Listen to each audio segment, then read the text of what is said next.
The process of photogrammetry allows the creation of 3D assets by photographing an object and using software to reconstruct the object digitally. This process has become more accessible in recent years and thus is becoming increasingly viable as a tool for use in a game's asset pipeline. This is not a process that has been widely documented, and the efficiency of photogrammetry has not been widely tested in a game setting, thus a gap in academic research exists. So, this project aimed to determine the efficiency of photogrammetry as a tool for the creation of assets in a game's pipeline. In order to test the efficiency of photogrammetry in a game's asset pipeline, I created two assets, one using a standard asset pipeline and the other using photogrammetry. The first asset was created as follows. I took reference photos of the object, this set of scales, from the front, side, top, and some close-ups of some detailed areas. These reference photos would allow me to create as realistic a model as possible. The scales were then modelled using a low poly to high poly method, starting with the basic shapes, then subdividing and refining them until I reached around the 25,000 polygon budget that is standard for a medium-sized full detailed game asset. The asset was then UV unwrapped, which is essentially creating a flat representation of the model, which is then has the textures applied to it. Here you can see the UV map of the object. This was then textured in Substance Designer, closely following reference to create the most realistic result I could. This created the following textures: a base colour, metallic, a roughness, and a normal map to create tiny surface details not captured in the geometry. These are then combined to create the finished material. Here's the fully finished model, just the geometry, the wireframe, and the fully textured and shaded model. The same set of scales was then recreated using a photogrammetry pipeline. So the entire object was photographed from every angle, moving in a circular pattern from 3 levels, high, medium and low, in order to ensure full coverage of the object. These photographs were then loaded into Autodesk Recap, which looks at every photo and finds points that it can match up between photos. It then uses all the points that it can track from photo to photo to construct a point cloud, which it then turns into a 3D mesh. The mesh that Recap output had around 500,000 polygons, and so had to be subdivided in order to fit our game's poly budget of 25,000. The photogrammetry software also generated colour textures for the object as well as geometry, so these could then be used in the final asset. Although you can see that the UV maps for this object have come out rather shredded and unorganised. This would be an issue if procedural textures were to be used on this object, which is a fairly common practice in the games industry. Here you can see the final geometry and the textures generated by photogrammetry. And here's a look at the wireframe of the model. The brass bowls on the scales weren't included in this version of the object, as the photogrammetry software has trouble processing the surface because of the highly reflective nature of it.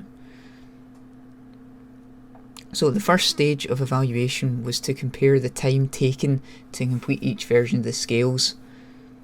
Firstly, you can see a breakdown of the traditional pipeline.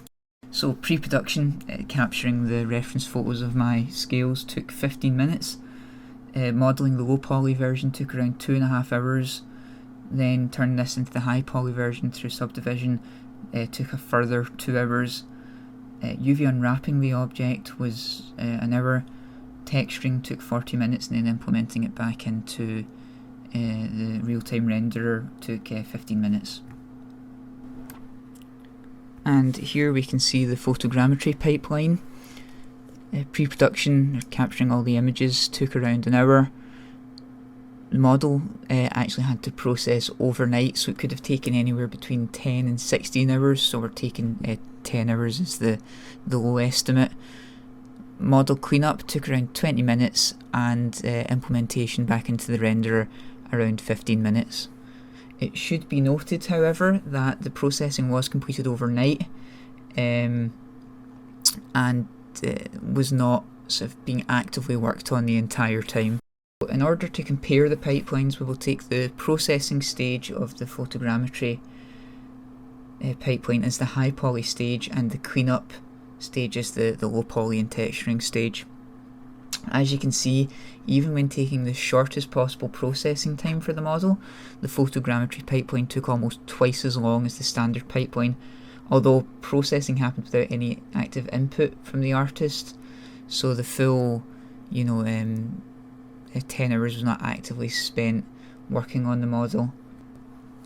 The uncertainty of the time took to process really takes away from this method, as the traditional pipeline can be fairly consistently completed by an artist over and over again. So the next stage in evaluation, the assets were shown to groups of 3D artists and focus groups in order to gauge a professional's opinion of the model.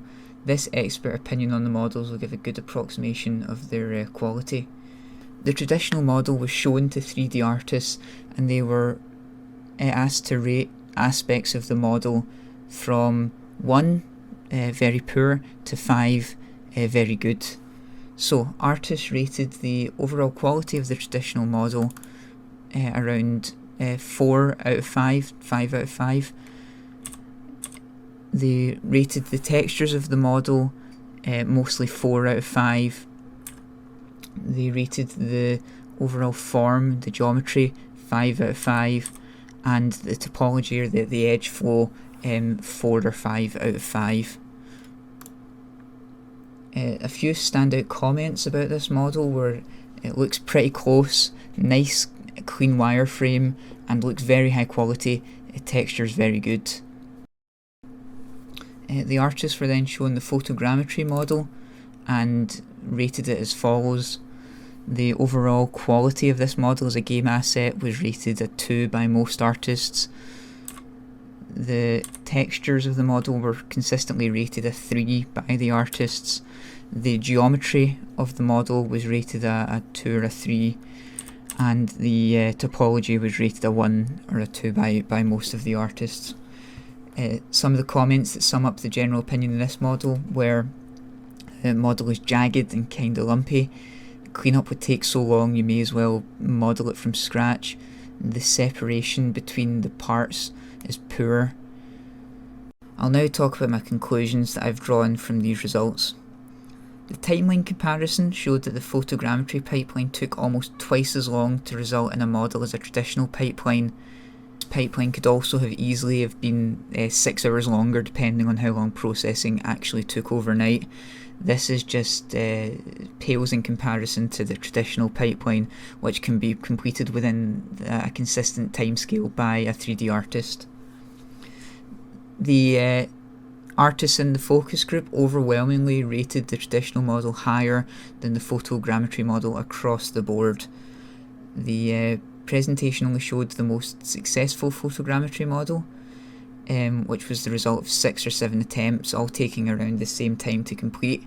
These models were of hugely varying quality, with most having large holes or incomplete geometry, whereas a 3D artist using a traditional pipeline can create models to a much more consistent standard. This leads me to conclude that photogrammetry cannot be efficiently used as a tool in a game's asset pipeline. It must be noted that I have almost 5 years experience with traditional asset pipelines and only a couple of months worth of experience working with photogrammetry, so it's not entirely surprising that the traditional pipeline resulted in a higher quality model. And so a researcher with more experience using photogrammetry may be able to give more accurate results in comparing the quality of the two models.